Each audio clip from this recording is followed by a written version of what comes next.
Hello friends, welcome back my another videos. বন্ধুরা, আমরা যেটা ইমু খুলতে যাচ্ছি বা ইমু লগ ইন করতে যাচ্ছি নতুন করে, দেখা গেছে যখন আমরা নাম্বার দিয়ে ওকে করি তখন কিন্তু আমাদের একটি ভেরিফিকেশন কোড আসার কথা। সে কোডটি অনেকের আসে না। যাদের কোডটি আসে না তাদের জন্য এই ভিডিওটা খুবই হেল্পফুল হতে যাচ্ছে। কীভাবে কোডটি আনবেন সেটা আমি দেখিয়ে দিব, ঠিক আছে? তো চলুন শুরু করছি ভিডিওটি। প্রথমে আমরা কি করব, এখানে আমরা ইমুতে চলে যাব। অবশ্যই ইমু নতুন করে ইমু নামিয়ে নেবেন, হ্যাঁ, বা যদি আগের থাকে তাহলে আপডেট দিয়ে নেবেন। তো এখানে দেখছেন ইমো অ্যাকাউন্টটা, এটাকে আমি ট্যাপ করে ধরে রাখবো, এইভাবে চেপে ধরে রাখবো। এইভাবে ধরে রেখে যে আই বাটনে এখানে ক্লিক করে যাবেন। যদি আপনি এখান থেকে না আসেন তাহলে আপনি সেটিংসে যেতে পারেন, ওইভাবে যদি না আসে। তো সেটিংসে চলে গেলাম।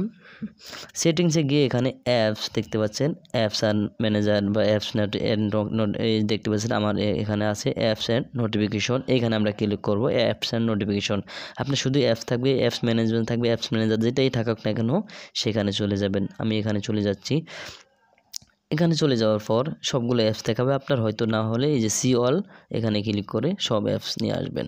যেহেতু আমরা ইমোর কাজ করব, ইমোতে এখানে সার্চ করে দিব বা এখান থেকে খুঁজে না পেলে এখানে সার্চ করে দিব ইমো, ঠিক আছে? তো ইমোতে সার্চ করে দিলাম। এইখানে দেখতে পাচ্ছেন, এখানে নাও আমরা কি করব, এখানে ইমোর উপরে ক্লিক করব। ইমোর উপরে ক্লিক করে দিলাম। ইমোর উপরে ক্লিক করে দেওয়ার পর এখানে দেখতে পাচ্ছেন আমরা আমাদের এখানে রয়েছে প্রথমে নোটিফিকেশনটা আমরা অন করব, ঠিক আছে? এখানে আমাদের নোটিফিকেশনের প্রয়োজন আমাদের অনেক। নোটিফিকেশনটা এখানে যদি অফ থাকে অন করে দেবেন, না হলে আপনার অনেক সমস্যা দেখা গেছে আপনার সম্মুখীন হতে পারেন, ঠিক আছে? তো এখানে সবগুলো আমার অন আছে, তো আপনি অন করে দিবেন। তারপর এখানে বেরিয়ে গেলাম। বেরিয়ে যাওয়ার পর 2 নাম্বার দেখতে পাচ্ছেন এখানে পারমিশনে ক্লিক করবেন।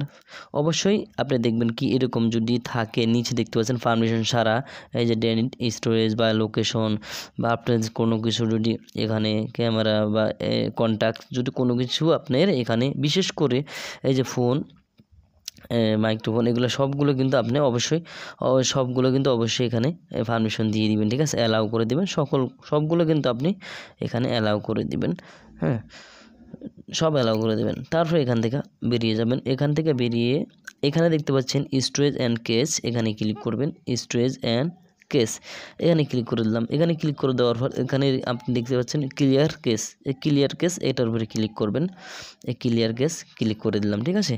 ক্লিয়ার কেস ক্লিক করার পর এখান থেকে আমরা বেরিয়ে যাব, ঠিক আছে? বেরিয়ে যাওয়ার পর এবার আমরা কি করব, এখানে যদি আমরা এবার নতুন করে দিয়ে দেখব, যদি নাম্বার আপনার না আসে তাহলে বুঝবেন আপনার এখানে মেসেজের সমস্যা আছে, ঠিক আছে?